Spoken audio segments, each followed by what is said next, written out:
Greetings, everybody, and welcome to MLSsoccer.com's Playoff Central presented by Samsung Galaxy. Greg Lawless here alongside Simon Borg and Andrew Wiebe and the MLS Cup right here behind us. We are live in the studio in New York City getting ready for the Western Conference knockout game between the Seattle Sounders and the Colorado Rapids. Now, kickoff is at 10:30 p.m. Eastern Time. It's on local TV in Seattle and in Colorado and in Portland. Elsewhere in the United States, it's on NBCSN, and up in Canada, you can watch it on a stream on MLS Live.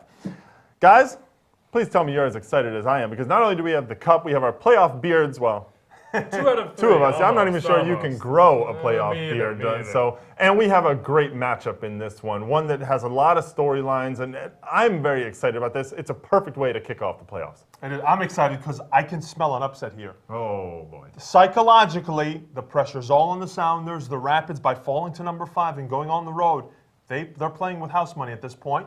The last time they were on that CenturyLink field, played a great game, and that turf for their speedsters is going to work wonders. I think we're going to see their speed really come out. Now, I'm not so sure about that turf, Simon, but I'm excited by the pressure. The money makers are here. You've got your Eddie Johnsons, your Clint Dempsons, even your Siggy Schmidts. These are the guys that are supposed to lead you to MLS Cups. If you don't get past the knockout round, you're not going to MLS Cup. The pressure is on, and I want to see how those guys respond. It is money-making time right now in MLS because we are in the playoffs. Of course, they will be going all the way up through MLS Cup on December 7th.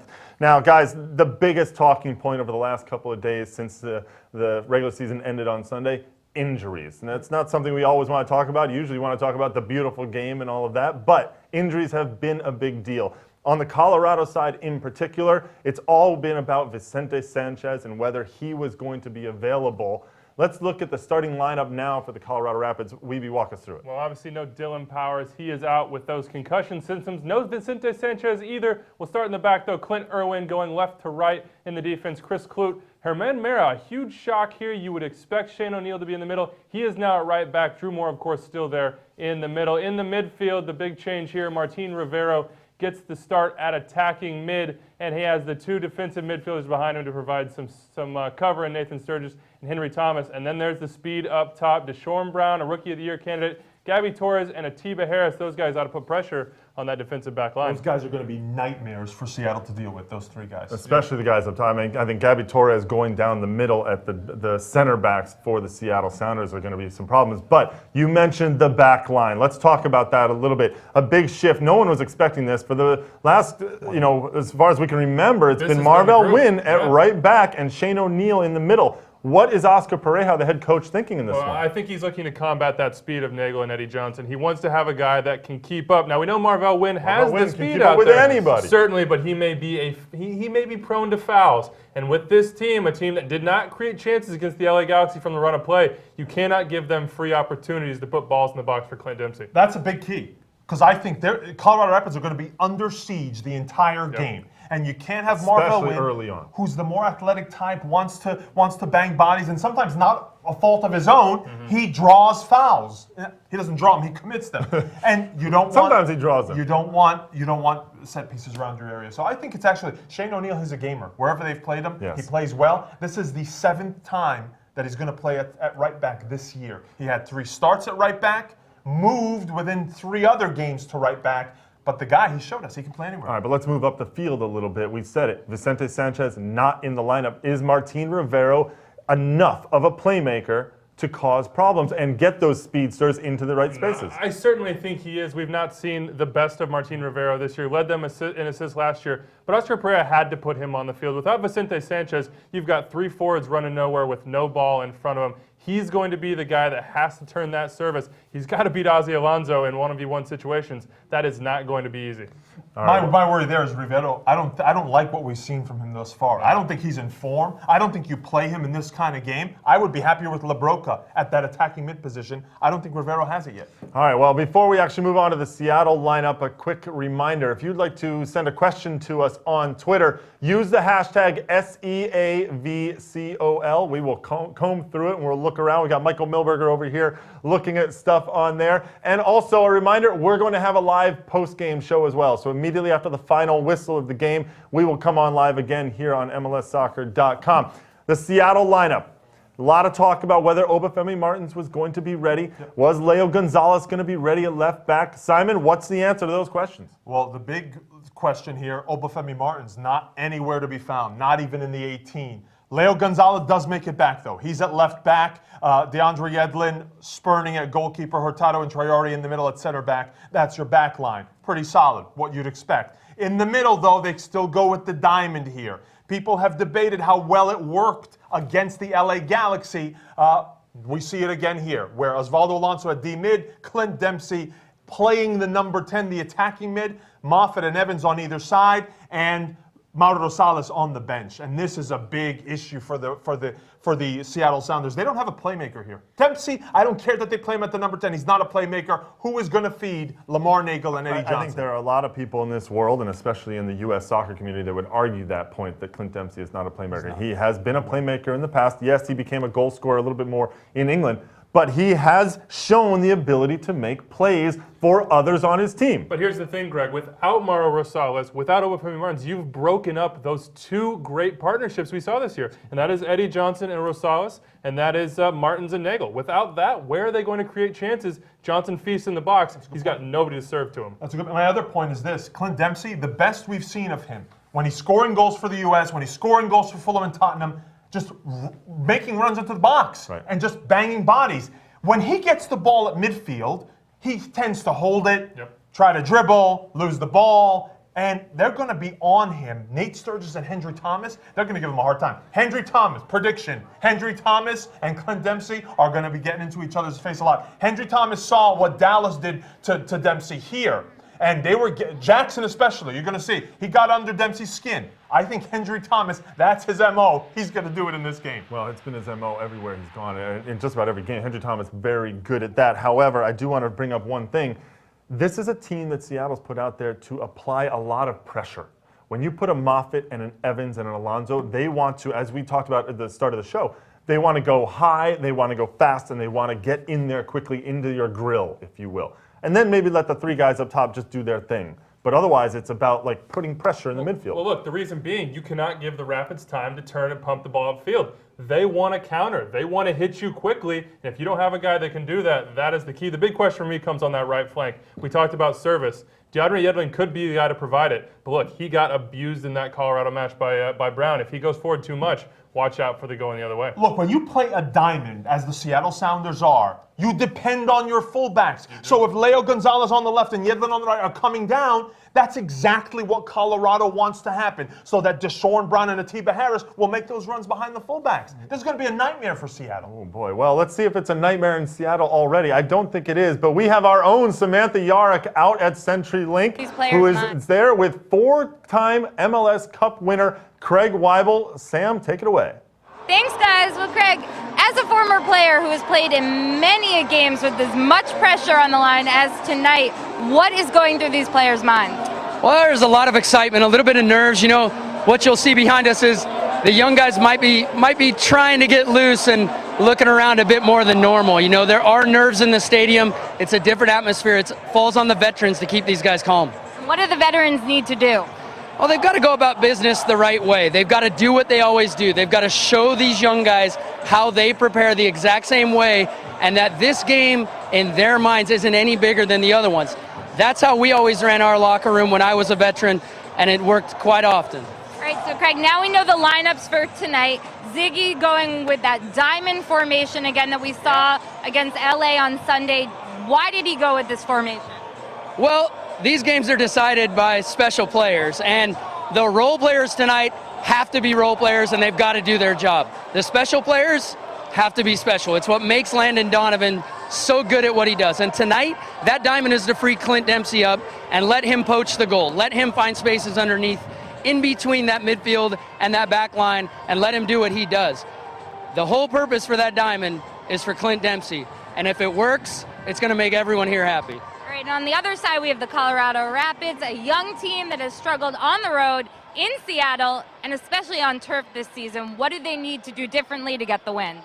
Well, the good news for them is Seattle hasn't had a shutout since September 13th, I believe. So it's been quite a while for them. They've got to pressure Seattle early. And Oscar's done a great job preparing his team. He's kept them loose. and he's got him going and attacking the goal early tonight. I think the key for him, attack the center of the defense, get after him early, let Gabby do his magic. All right, one last question before we send it back to the studio. You have a lot of connections to these two teams. Seattle Sounders, where you started, they loaned you out to the Rapids, where you made your MLS debut. And Ziggy Schmidt was your coach in 2002 when you won the MLS Cup and the LA Galaxy. Where does your loyalty lie? My loyalty falls directly to the man that gave me my chance to play professional. I love Ziggy. I love the way he does things. I'm going with the Sounders. All right, you heard it here first. Craig is going with the Sounders. Back to you guys in the studio. Thanks, Sam. Great stuff. And guys, we heard from Craig Weibel there talking about the pressure from Colorado. He says he wants to see some extra pressure, and especially down the middle. We mentioned it when we were talking about the speed up top and those center backs. Can Gabby Torres find those seams between Traore and John Kennedy Hurtado? And what is Seattle going to do to try and stop it?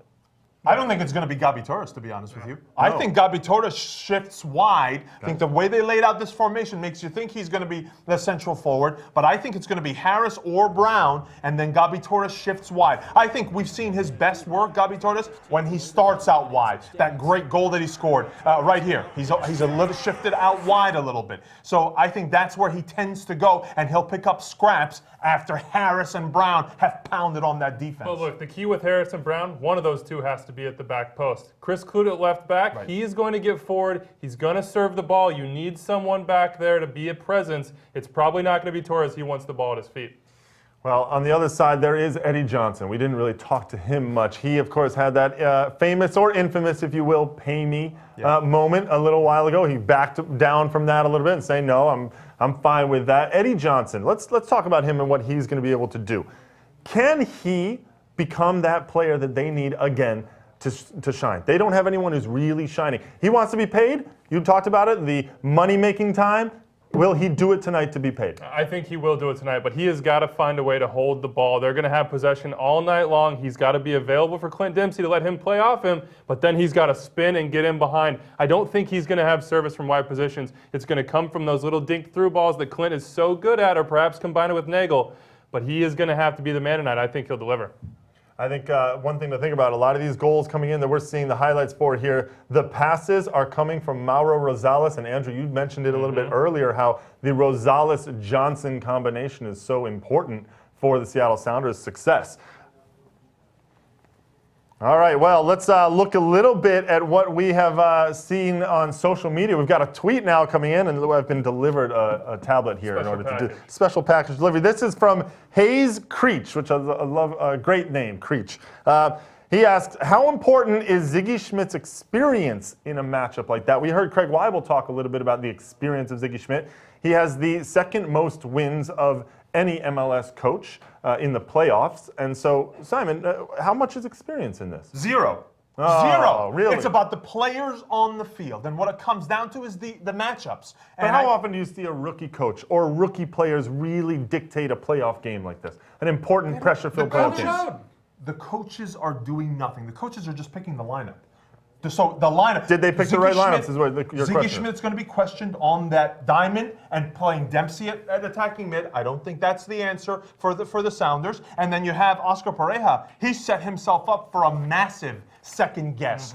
I don't think the right back is going to be the issue. I think Martin Rivero starting in this game is going to be the question we're going to go back to. No, I disagree. I think it's going to be on the back line. I think it's Germán Miera. 6 starts this year. He has not made a start since early August. You're putting him up against 2 of the best forwards in the league, 2 of the most productive, speedy forwards. If he makes a mistake, if he has one wrong step, all of a sudden everybody's going to be asking, why wasn't your normal back 4 back there? That is a huge risk for him. But the fact that you have those 2 defensive midfielders in Sturgis and Thomas protecting that back line, it's a minimal risk. I think with Rivero up top, you're depending so much on him. I'm telling you, he's not in form, and he's going to get hacked by Ozzy Alonso. And we've seen, injury-wise, he's been delicate this year. Quad, thigh, then he had the foot injury. I don't like it. Look, but that's why Vicente Sanchez is on the bench, Simon. If it doesn't work, you bring in Sanchez, you try something new, but all it takes is one moment. They're not looking for Martin Rivera to dictate this game. They need him to turn once or twice and put a good ball through, and you better hope that your forwards finish. All right, well, guys, we have something from OptaJack, at OptaJack on Twitter, who tells us there has never been a goalless game between Seattle and Colorado, so that bodes well for us.